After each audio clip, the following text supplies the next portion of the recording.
Olá, meu nome é Temis e esse canal é dedicado a contar histórias para você dormir. Aproveite e se inscreva no canal, deixe o like e compartilhe com os amigos, pois eu vou contar muitas outras histórias para você. A história de hoje é Ali Baba e os 40 ladrões. As Histórias das Mil e Uma Noites é uma coleção de histórias e contos populares que tiveram origem no Oriente Médio e no sul da Ásia. Elas foram compiladas em língua árabe e a partir do século IX. No Ocidente, essa obra passou a ser muito conhecida com a tradução para o francês, realizada em 1704 por Antoine Galland, transformando-se num clássico da literatura mundial. Essa história é para você dormir e acalmar, mesmo no momento em que você está se arrumando à noite para descansar e pensar em outras coisas de um dia tão atribulado. Então, procure um lugar sossegado, certifique-se de que está confortável, escute a minha voz e imagine a história, pois ela vai começar. Numa cidade da Pérsia viviam os irmãos Cassim e Ali Baba. Cassim era um dos mercadores mais ricos da cidade, mas Ali Baba vivia na miséria e tinha de cortar lenha numa floresta para sustentar a família.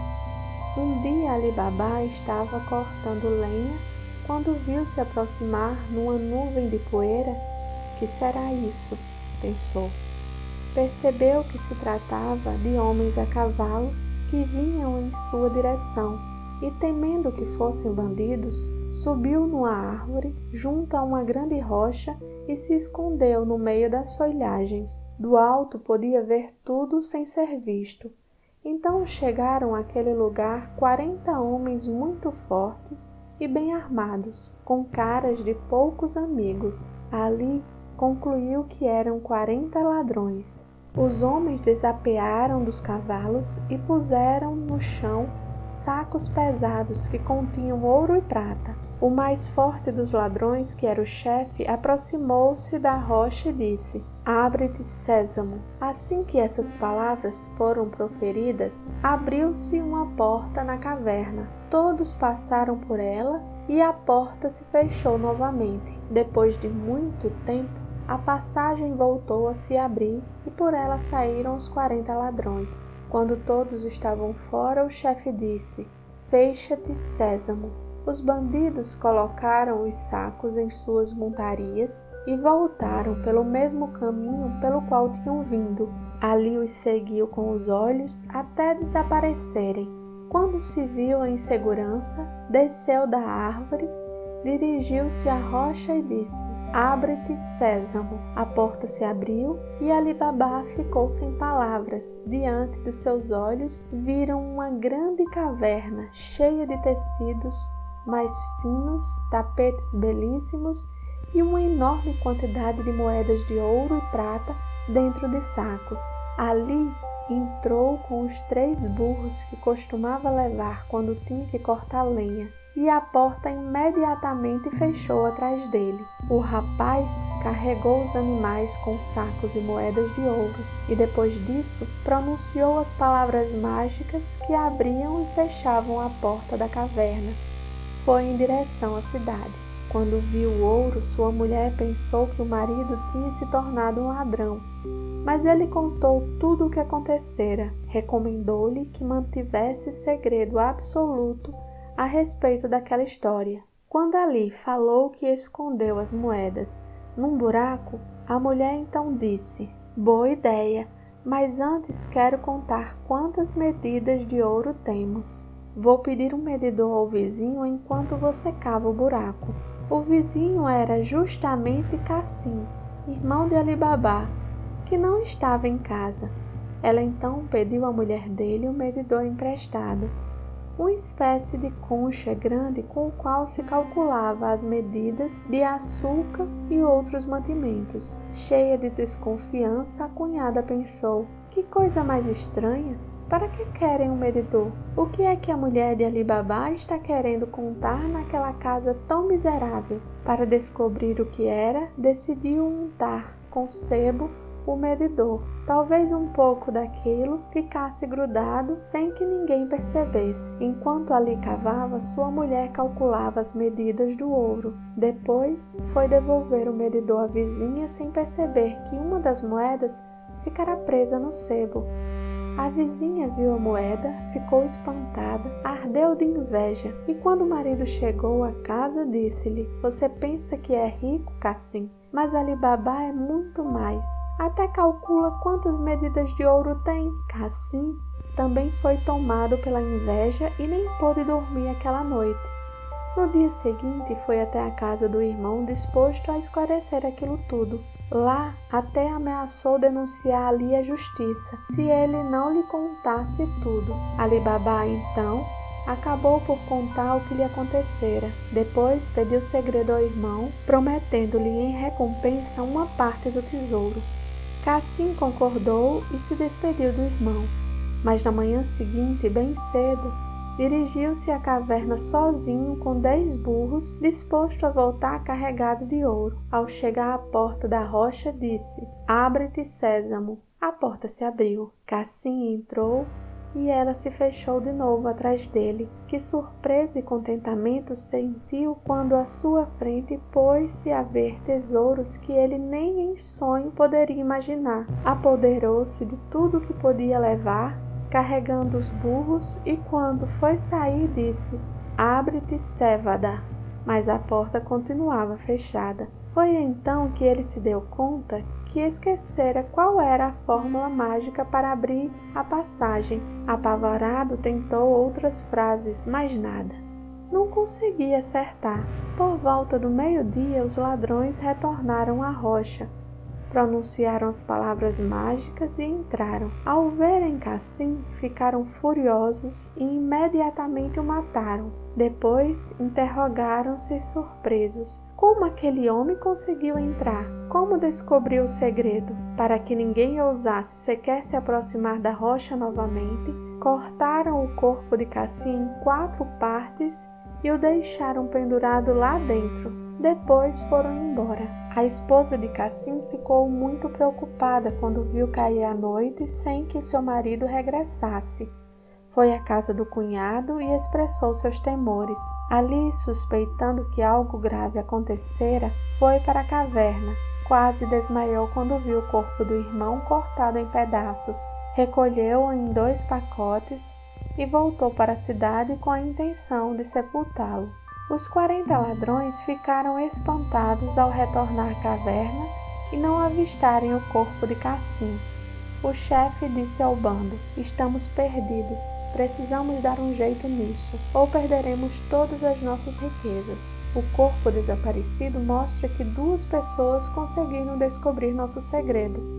Liquidamos uma delas, agora precisamos acabar com a outra. Um dos ladrões se dispôs a ir à cidade, encarregando-se da missão de descobrir quem era a pessoa que sabia do segredo. Se falasse, seria morto por seus colegas, que, despedindo-se dele, elogiaram muito a sua bravura. Havia um sapateiro na cidade, muito trabalhador e querido, chamado Baba Mustafá. Ali Baba o encarregara de costurar o corpo do irmão Cassim para enterrar com decência. Por uma infeliz coincidência, foi justamente esse homem que o ladrão primeiro viu ao chegar na cidade de manhãzinha, pois a loja do sapateiro era a única aberta naquela hora. O ladrão o cumprimentou e disse: "O senhor começa seu trabalho muito cedo. Na sua cidade não sei como consegue enxergar para costurar esses sapatos. Apesar de velho, meus olhos são muito bons. Há pouco tempo costurei um corpo num lugar que tinha menos luz do que nesta minha loja", respondeu Baba Mustafá. Contente com aquela informação, o ladrão colocou 2 moedas de ouro na mão do sapateiro, rogando-lhe que dissesse onde ficava a casa onde ele costurara o morto. Depois de olhar para aquelas moedas brilhantes, Baba Mustafá acabou por concordar e levou o ladrão até a frente da casa de Cassim, que agora pertencia a Ali Baba. O ladrão pegou um pedaço de giz e fez uma cruz na porta. Depois, foi-se em direção à floresta. A esposa de Cassim tinha uma criada de rara beleza e esperteza, Morjana. A moça, ao sair da casa, notou o sinal e desconfiou de alguma tramóia. Que será isso? Coisa mais estranha. Certamente querem prejudicar meu patrão. Pegou então um pedaço de giz e marcou com o mesmo sinal 3 portas à direita e mais 3 à esquerda. Os ladrões foram até a cidade e pararam diante de uma das portas que tinha uma marca de giz feita por Morjana. O ladrão, que tinha estado ali no dia anterior, disse: "É essa." O chefe, porém, notou que havia outras 6 casas cujas portas traziam o mesmo sinal e perguntou-lhe qual era, de fato, a porta que ele marcara. Confuso, o homem não soube o que responder. Voltaram todos à floresta e o ladrão, que falhara com a sua missão, foi executado pelos colegas. Aquilo já era uma afronta. Um dos ladrões se dispôs espontaneamente a retornar à cidade e descobrir onde morava o homem que descobrira o segredo da caverna. Chegou como o primeiro ao raiar do dia, topou com Baba Mustafá. A história se repetiu. O sapateiro acabou por conduzir o ladrão até a casa de Ali Baba. Para não se confundir como o primeiro, o ladrão marcou a casa com um sinal vermelho e voltou para junto dos seus. Como da outra vez, Morjana notou o sinal e marcou várias outras portas nas proximidades com a marca semelhante. Quando o bando rumou para a cidade, viu-se diante da mesma confusão outra vez, e o segundo bandido, carregando aquela missão, foi executado. Os ladrões agora eram 38. Depois daquele segundo fracasso, o chefe resolveu ele mesmo se encarregar da missão. Foi pessoalmente à cidade. Encontrou Baba Mustafá e diante da casa de Ali Baba, em vez de deixar algum sinal, limitou-se a observá-la cuidadosamente, examinando cada detalhe que o distinguia das outras. Depois, voltou para a floresta e pôs em execução o seu plano. Mandou comprar 38 grandes barris para guardar azeite. Encheu de azeite apenas um deles e dos outros fez com que entrassem os bandidos, fortemente armados. Em cada barril havia pequenos buracos para que os homens pudessem respirar. Com os 37 barris que serviam de esconderijo, os ladrões e mais um barril cheio de azeite carregaram-se 19 mulas. E lá se foi o chefe à cidade. Localizou facilmente a casa de Ali Baba, que estava na frente tomando ar. Disse-lhe: "Venho de muito longe e vim à cidade para vender meu azeite, mas cheguei cedo demais. A noite ainda está caindo e eu preciso dar algum descanso para as minhas mulas. O senhor não pode me abrigar em sua casa só por esta noite?" Ali Baba não reconheceu o bandido, que estava disfarçado, e aceitou amigavelmente recebê-lo em sua casa. Mandou que Morjana preparasse para o hóspede um jantar e uma cama. Os barris foram descarregados das mulas e colocados no pátio da casa. Após a refeição, Ali Baba foi dormir e o chefe dos ladrões conseguiu, às escondidas, encaminhar-se para onde estavam os barris. Disse a cada um dos seus homens que neles se escondiam: "À meia-noite, quando ouvirem minha voz, usem suas facas para abrir a tampa dos barris e saiam." Após instruir seus homens, foi ao quarto que Morjana lhe havia preparado e fingiu que dormia. A escrava foi cuidar dos serviços da casa. Estava entretida com seus afazeres quando de repente as lamparinas se apagaram, mas não havia azeite na casa. Que fazer? O escravo Abdullah, vendo-a toda atrapalhada, disse: "Por que essa tempestade em copo d'água?" Há tantos barris cheios de azeite no pátio, por que você não vai até lá e pega uma quantidade necessária? Assim fez Morjana, mas ao se aproximar do primeiro barril, ouviu o bandido que estava escondido dentro dele dizer baixinho: já está na hora? Assustada, Morjana ficou um tempo sem saber o que responder. Percebeu que em vez de azeite, aqueles barris escondiam bandidos perigosos. Rapidamente pensou no meio de enfrentar aquela situação delicada. Criou coragem e, imitando a voz do chefe dos bandidos, disse: ainda não é hora. Tenha paciência. Morjana foi de barril em barril, dando sempre a mesma resposta aos ladrões que lhe perguntavam se tinha chegado a hora. O último barril continha azeite de verdade. Morjana encheu um jarro, acendeu uma lamparina e pôs em prática seu plano. Numa grande panela ferveu azeite. Depois, indo de barril em barril, derramou o líquido fervente sobre cada bandido, matando-os todos. À meia-noite,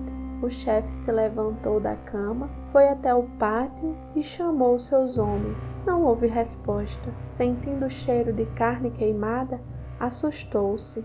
Abriu o primeiro barril, depois o segundo e os demais, e só encontrou cadáveres. Temendo pela própria vida, fugiu correndo. De manhã, Ali Baba levantou-se e foi tomar seu banho, sem desconfiar do que se passara. Ao voltar para casa, estranhou que os barris ainda estivessem no pátio. Morjana então mostrou-lhe o que eles, na verdade, traziam e contou o que acontecera. Ali Baba ficou muito agradecido e prometeu recompensar a escrava por ela lhe ter salvo a vida. Depois, junto com um criado, tratou de enterrar os mortos numa grande fossa no jardim de sua casa. Escondeu os barris e as armas e vendeu as mulas no mercado. O chefe dos ladrões voltou para a floresta, furioso, indignado, disposto a se vingar de qualquer maneira, pois arquitetou um plano. Com riquezas tiradas da gruta, comprou tecidos finíssimos, abriu uma loja na cidade, fazendo-se passar pelo mercador Kodja Hussan. A loja ficava em frente ao estabelecimento que pertencia a Cassim e que agora era dirigido pelo filho de Ali Baba. O falso mercador, pouco a pouco, acabou por fazer com que o rapaz o considerasse seu amigo. O bandido muitas vezes o convidava para jantar. Um dia, o filho de Ali Baba decidiu retribuir a gentileza, convidando Kodja Hussan para jantar. Ali Baba se encarregou de preparar um grande banquete para o amigo do filho. No dia combinado, o bandido, chamado para a mesa, desculpou-se dizendo que não comia comida com sal, pois assim lhe recomendara um médico. Ali Baba então mandou que Morjana não pusesse sal na carne que seria servida no banquete. A escrava ficou aborrecida e disse: mas quem é esse homem que não come sal? Intrigada, quando foi ajudar a levar os pratos à mesa, lançou um olhar muito atento para o convidado. De repente, estremeceu.